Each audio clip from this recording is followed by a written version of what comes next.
what works for a lot of us who are formerly incarcerated, who are once drug addicts. We serve as beautiful, vivid mirrors for one another. I'm Susie Hess. I'm Martin Leyva. And I'm James Tabacco.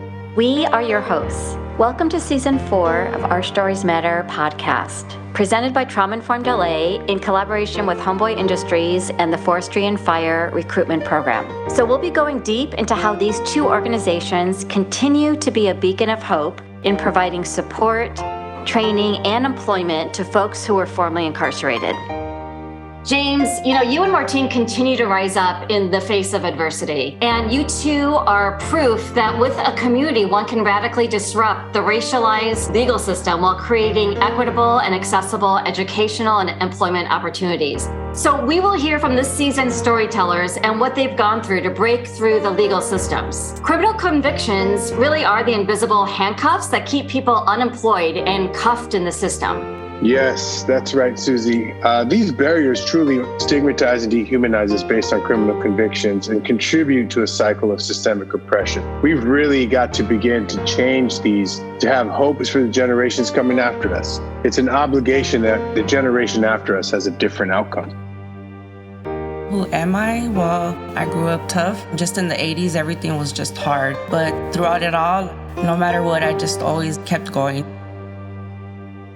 If you look at incarceration as an outcome of a deep feeling of not belonging, and that in a way it's an outcome of what the culture has created.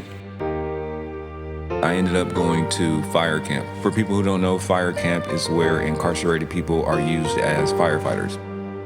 I have experienced intimate partner violence, which was my biggest secret while working in domestic violence shelters. In a domestic violence shelter, you're supposed to be in your healing space, and I was clearly not in my healing space. I spent the majority of my life from juvenile halls, jails, and prisons in addiction and gangs. Grew up in a very traumatic and intergenerational family that had a lot of trauma.